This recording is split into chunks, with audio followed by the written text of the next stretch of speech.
Good evening, colleagues, ladies and gentlemen.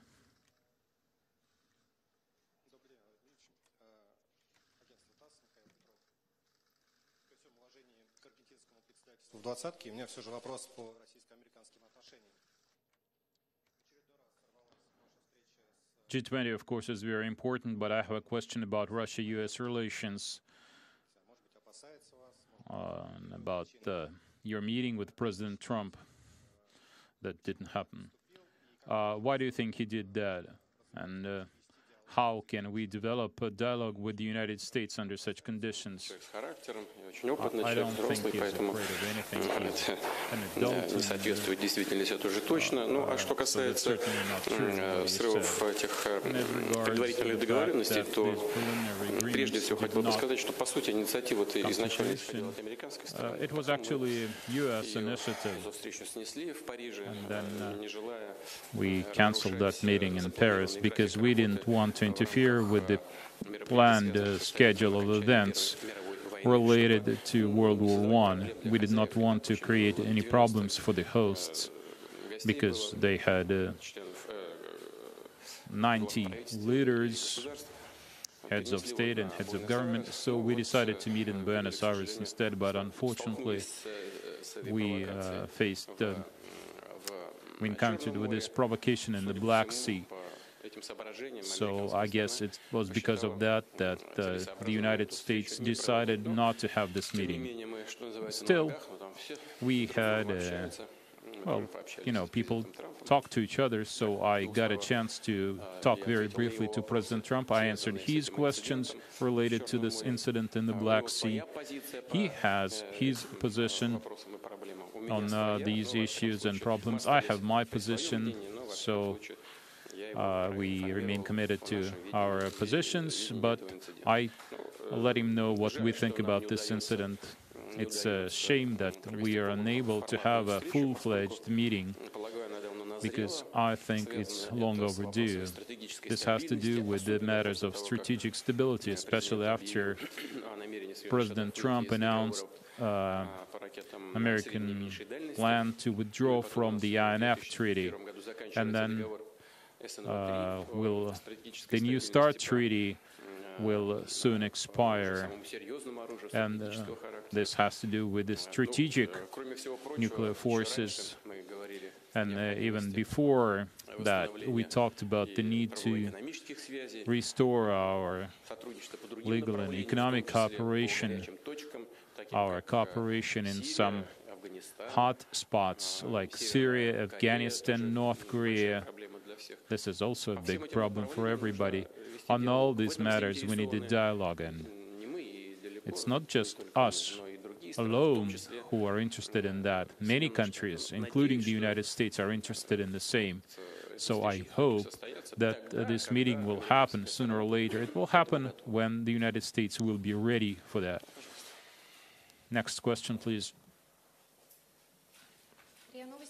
RIA Novosti. Okay, you go ahead. Yeah, I don't want to argue with ladies. Okay, I'll go back to the G20. I'd like to ask you, when preparing the final statement, we know that there were a lot of debates between Sherpas and experts. They said that maybe the countries will fail to approve the final statement even. So what do you think about cooperation within the G20? You know, you always have arguments whenever you have to prepare a statement or a communique. You know, at the APEC summit, they were unable to adopt a final statement. In this particular case, the countries were able to coordinate the final statement. Yes, we did have some arguments on some matters, migrants, some other matters, but eventually, trade also, there were some arguments about trade, but eventually our colleagues worked hard and the document was produced. Yes, we can say that this document is kind of general and abstract. Perhaps this is true, but still, I think even this is important. I think Argentina did its best to make sure that all the parties signed this document. Why is it so important? Because A, this highlights the most important matters that the G20 deals with and shows the general direction where we should all be moving to address those issues. So I think it's a positive step. Next question.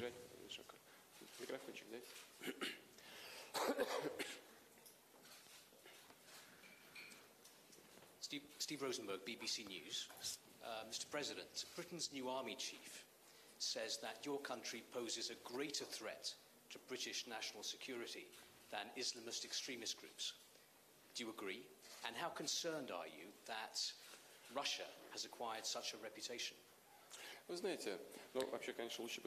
You know, of course, it would be better to go through translation. No, it's okay. I understand.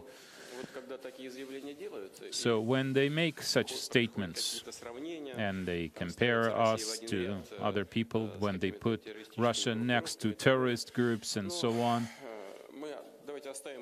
okay, it's between those who say such things and their conscience.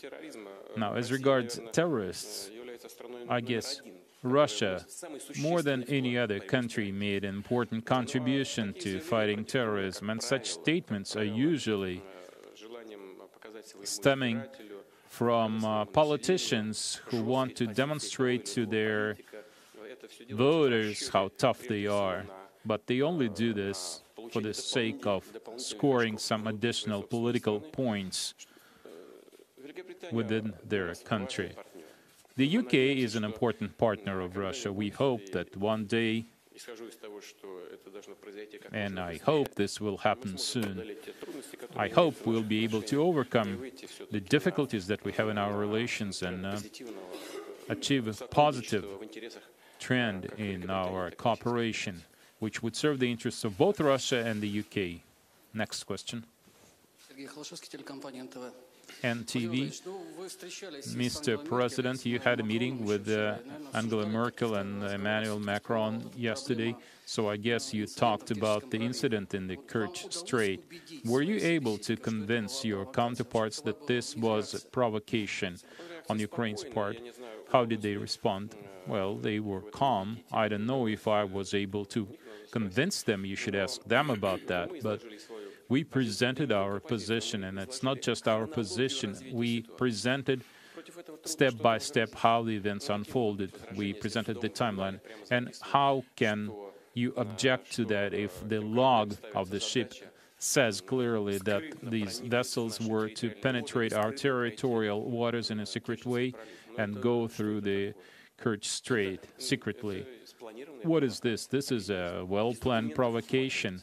You can see this in the documents and in the testimonies of the sailors themselves. What else can you say? There's no argument. I don't know if I was able to convince them. I'm concerned about some other things. You know, like I said earlier, I'd like to repeat it. When you have events on a larger scale in Ukraine, nobody imposed martial law. And now, before the election, they impose martial law. Why do they do that? Of course, this is to limit civil liberties and rights, limit political activity in the country. But what's even worse, they introduced martial law in only 10 regions, 10 provinces, where the incumbent president does not have much support, where people do not support his policies. So what does this mean? This means that the Ukrainian government divided the country into two parts, loyal and disloyal. I think this is a mistake. But even this is not the most important thing. The most important thing is that, and by the way, they talk about those detained sailors. They're detained for violating our borders. But nobody remembers what happened in Odessa when people were burned alive in that building. They talk about the Ukrainian investigation, but there's no investigation. They just keep mum about this. And you know, what I'm particularly disappointed with is when I look at the latest events, this latest incident or this provocation in the Black Sea and what we saw in the Donbass. All this indicates that the current Ukrainian leadership is not interested in resolving this situation at all, especially in peaceful way. This is a party of war, and as long as they stay in power, war will continue. Why? Because when you have hostilities, when you have such provocations like what just happened in the Black Sea, it is always easier for the authorities to continue robbing its people and its country. This is the case when, both in Russia and in Ukraine, they say that war is really good for some people. That's reason number one why the Ukrainian government is not interested in a peaceful resolution of the conflict. And second, you can always use war to justify your failures in the economy and social policy. You can always blame things on an aggressor. People live in poverty, and the country has no budget. They have to beg for money, and it's always easier to blame all this on external aggression. And this analysis is what concerns me the most. But let's wait and see how events will unfold in Ukraine. We care about Ukraine because Ukraine is our neighbor. Микрофон возьмите, пожалуйста. Дайте микрофон.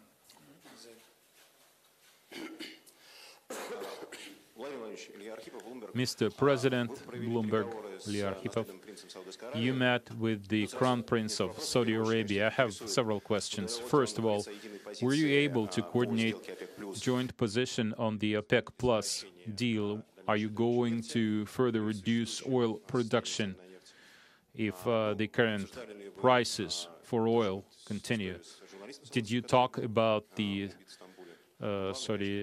journalist killed in Istanbul? And could you please tell about, as far as the situation with the Saudi journalist and his murder in Turkey is concerned, the Crown Prince talked about this at the first meeting of the G20. He spoke about this incident himself, and he presented his position on this issue. Now, as regards oil prices and our deal, yes, we have a deal to extend our cooperation, to extend this deal. And we have not coordinated the production levels, but we will work on that with Saudi Arabia. And regardless of the final figure, once this final decision is made, we've agreed to monitor the situation on the market. And we'll make necessary adjustments as we go.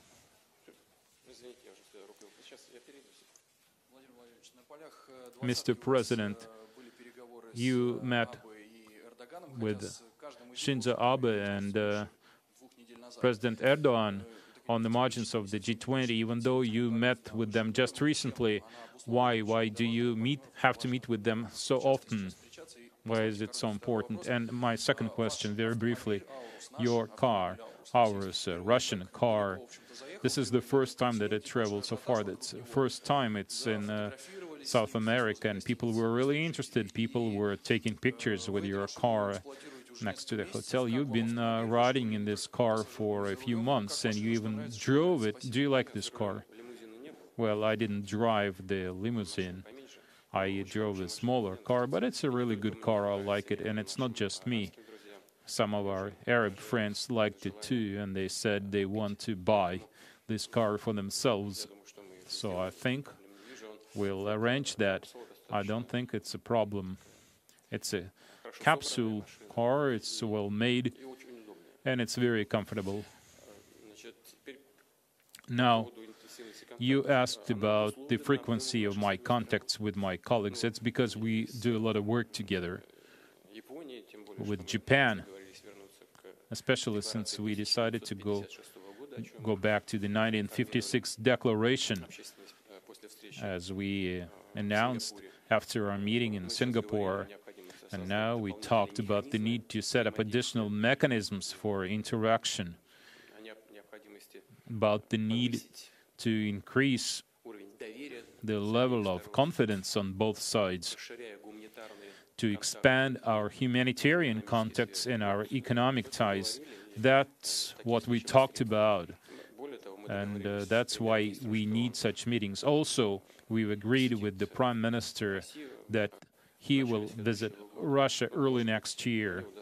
Maybe I will get a chance to visit Japan as well. Now, as regards Turkey, you saw how much work we do together right now. Our trade is increasing quite fast. Just recently, we completed the sea segment of the Turkish stream. Now we'll have to get started on the land segment. And next year, we are going to launch this pipeline.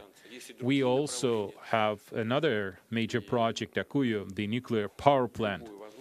We have many projects we work on together, and we use every opportunity to talk about this and also to discuss Syria. We need to form the Constitutional Committee, and it's a sophisticated matter. It requires a lot of patience.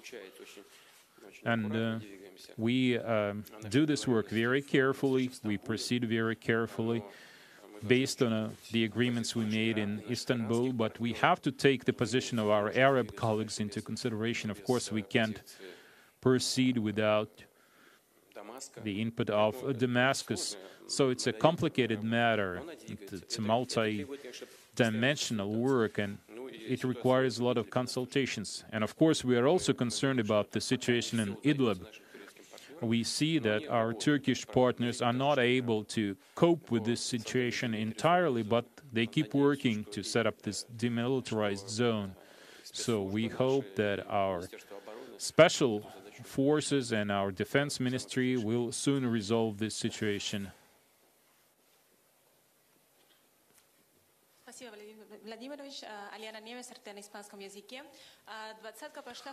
RT Spanish. This is the first time the G20 meets in Argentina, in Latin America.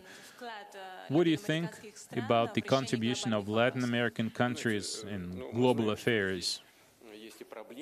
Well, we know that there are certain problems here. There are financial problems, there are economic problems.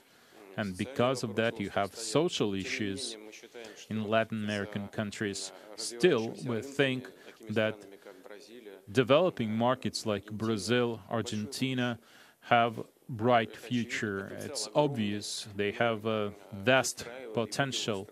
And we have been working with these countries and will continue working with them as much as we can. And look into the future. Right after this meeting, for example, we'll have another segment of our visit here. We'll have a working visit to Argentina. I'll have a meeting with the president of Argentina. We'll meet with our colleagues in the Argentine government. We'll talk about our prospects and future projects. I'll mention this later when I talk to the media, but we have a railway project together and we have some other projects coming up. These are promising partners, so we'll keep working together even though we are quite far from each other, but modern technology opens a lot of opportunities for working together despite the distance. You said you were talking about additional mechanisms. I guess you referred to the peace treaty, and Japan mentioned this as well. So why do you need additional mechanism? Why can't you work with the existing ones? And also, I wanted to ask about Ukraine and restrictions that they imposed. Is Russia going to respond in kind? No, we will not impose any new restrictions on Ukrainian citizens. On the contrary, what we are going to do is we are going to make it easier for Ukrainian citizens to come to Russia and get Russian passports if they are interested in doing so.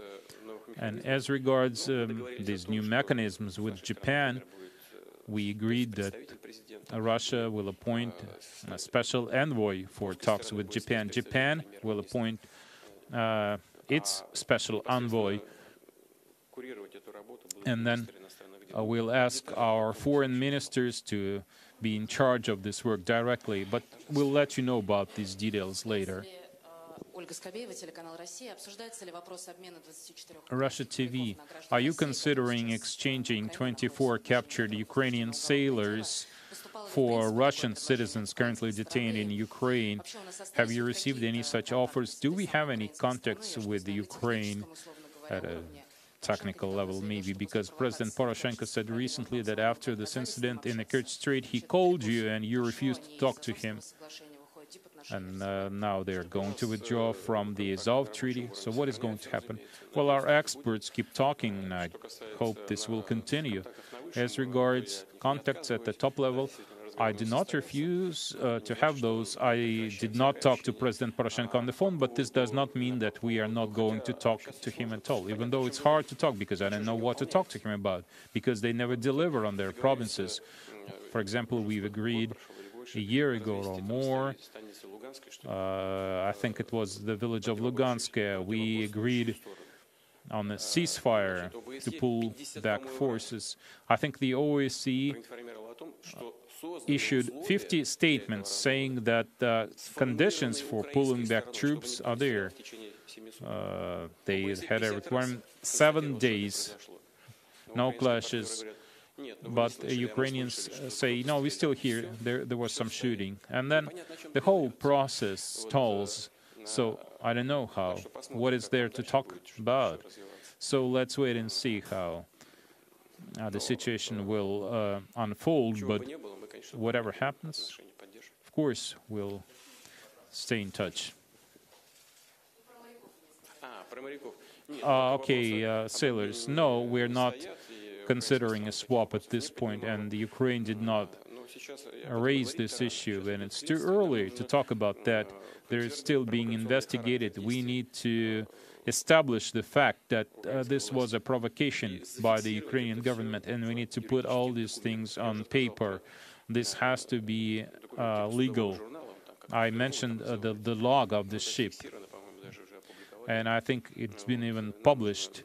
So we need to collect testimonies of these sailors.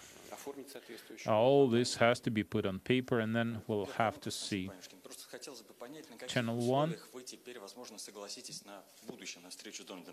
will you agree to another meeting with Donald Trump, because he says he wants to meet with you, then in less than an hour he changes his mind? No, we don't have any preconditions. And because the matters we need to discuss are too important. They're important to our countries, they're important to the rest of the world. Strategic stability, this is a #1 priority. Because it's related to non-proliferation of nuclear weapons. The last question. You're in the center, so the last question goes to you. Izvestia newspaper. I want to ask about Ukraine. G7 foreign ministers asked Russia to release the sailors and the ships because it's Ukrainian property. What will Russia do? And did you talk to the UK Prime Minister during the G20? We saw each other, but I think our relations with the UK, I hope that we'll be able to improve them in the future, not too distant future. As for sending the sailors and the ships back to Ukraine, you can also remember Russian fishermen captured in the Sea of Azov without any ground to do so. There's the 2003 treaty talking about the 5-kilometer zone, and the rest of the sea can be used by everybody, by both countries. And they seized our fishermen, and the captain is still being kept by Ukrainians without any explanation. It's lawlessness. And now they stage this provocation because we usually let Ukrainian military ships go through the Kerch Strait. On September 7th, several Ukrainian ships went through the Kerch Strait. We let them use our pilot, and they passed the strait. And instead of doing the same, this time they staged the provocation. Even after they violated our territorial waters, the border guards told them, if you go to Kerch, you should hire our pilot. They said no, and they went straight for the strait. And that's when the ships collided. After that, because our border guards started squeezing them out, because they were going to Kerch. And prior to that, they said they were going to blow up the bridge. So what did you expect our border guards to do? They told them to stop, and they did not respond. They started running away. So that's it. The border guards acted in accordance with the orders they received, in accordance with their instructions. Any border guards of any country would do that. If their border was violated, let's take another question. I don't want to finish with Ukraine.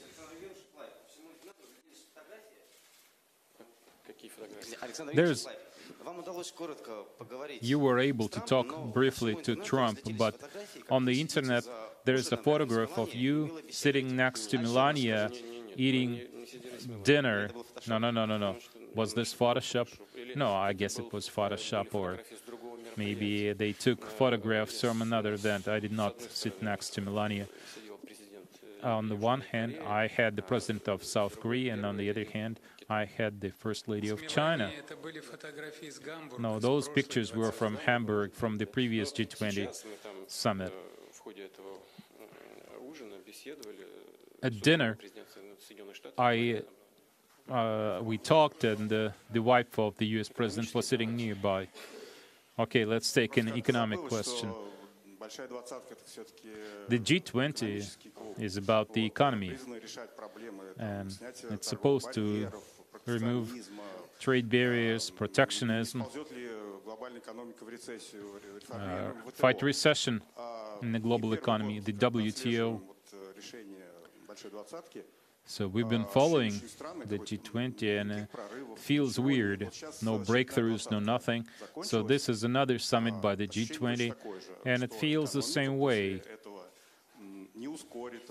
It's not likely that the economy will accelerate. We can even face recession. Well, you shouldn't expect the kind of results that you're talking about from such events. You always have a lot of issues, you always have a lot of contradictions, and it's good when all the key players in the world come together and they all want to achieve something together, take certain steps to help the global economy grow. But this doesn't happen very often because there are too many contradictions, too many conflicts, especially today. Like I said, when I attended the VDB forum, Russia calling, I said according to the WTO, the global trade lost about $50 billion, I believe, because of all those tariffs, all those restrictions, sanctions, and all those problems are still there. But it's still good to meet, like we did here. Even though countries argue, this kind of events help them understand what's the general trend worldwide, what other countries are talking about. And we also discussed the WTO. Today, the WTO does not fully meet the purposes it was created for.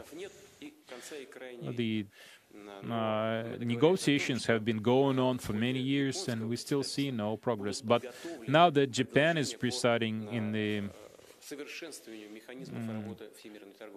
they will prepare their proposals for improving the way the WTO works, and if we set up the working group, this is a big deal. We will also, Russia will also make its contribution in this work, and it's quite possible that we'll work out some kind of agreement, setting up a mechanism that will benefit most of the countries. And this will further help the global economy grow. Thank you very much. Andrei, it's time for us to go back home. Andrei Kolesnikov, Kommersant.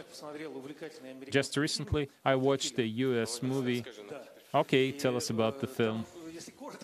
Well, very briefly, this film is about the Russian president taken hostage in the Arctic. And this is done by the defense minister who staged the coup. And then the Russian president, you're being saved by the captain of a nuclear American submarine. So the American submarine went to our naval base in the Arctic. It's very unlikely. It's like a sci-fi movie. No. The two little boats that the United States gave to Ukraine were unable to go through the Kerch Strait. So it's a bad film. It's nonsense.